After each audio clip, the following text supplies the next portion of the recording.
মামার বাড়ি বেড়াতে যাচ্ছি, তবে এই প্রথম মনের ভিতর খুব ফাঁকা ফাঁকা লাগছে। কারণ মামার বাড়িতে আর কখনো আমার নানুমণিকে দেখতে পাবো না। নানুমণি বন্যাতে যখন মারা যায় এই রাস্তাগুলোতে গলা সমান পানির ছিল। যাই হোক, ওই যে দেখেন আমার মামানি আসতেছে, আমাদের আসতে কেন দেরি হচ্ছে তাই উনি এগিয়ে আসতেছে আমাদেরকে বাড়িতে নিয়ে যাওয়ার জন্য। মামার বাড়িতে গিয়ে সাথে সাথে খেয়ে ফেলেছিলাম আমি। খাওয়া শেষে খাবার থেকে উঠে দেখি এই বাচ্চারা পড়তে বসে গিয়েছে। এই বাচ্চাগুলোকে আমার মামাতো বোন পড়ায়।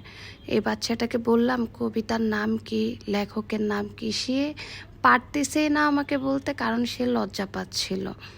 আরেকজন এই যে এখানে অঙ্ক করতেছে।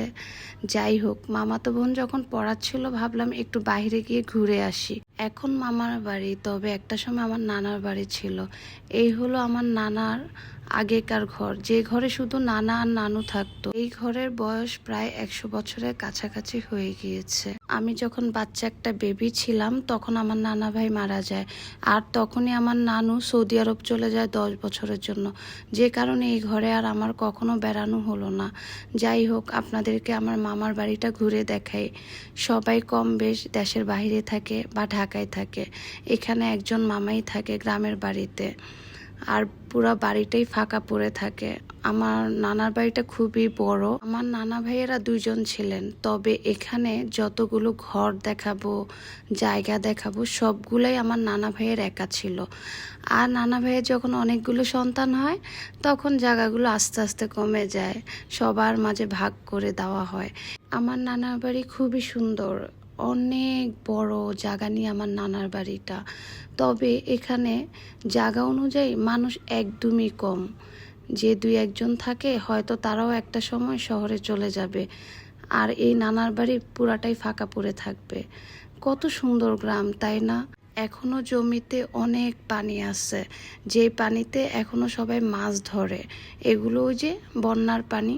আর দেখেন আমার নানা বাড়ির সামনে কত সুন্দর একটা পুকুর, আর এইদিকে আমার মামাতো ভাই একটা বেঞ্চ বানিয়েছে বসার জন্য, যেন সবাই বিকালে এখানে বসে বাতাস অনুভব করতে পারে।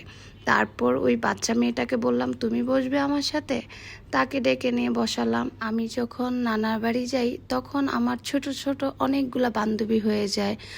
আর সত্যি কথা বলতে আমি যেখানেই যাই না কেন সেখানে আমার অনেক বন্ধু বান্ধব হয়ে যায়। তারা হতে পারে আমার বয়সে অনেক বড়, আবার হতে পারে আমার বয়সে অনেক ছোট। যাই হোক, এই দেখেন মাছ, এখানে কাঁকড়া মাছ এই কয়েকটা আমার মামা ধরে নিয়ে এসেছে। আমার এই সুন্দর মুহূর্তগুলো খুবই তাড়াতাড়ি চলে যাচ্ছে। দেখেন এখন সন্ধ্যা হয়ে গিয়েছে। আমার মামাতো বোন বলে আপু আপনি কি খাবেন, চলেন বাড়ির সামনে একটা দোকান আছে সেখান থেকে কিনে দিই।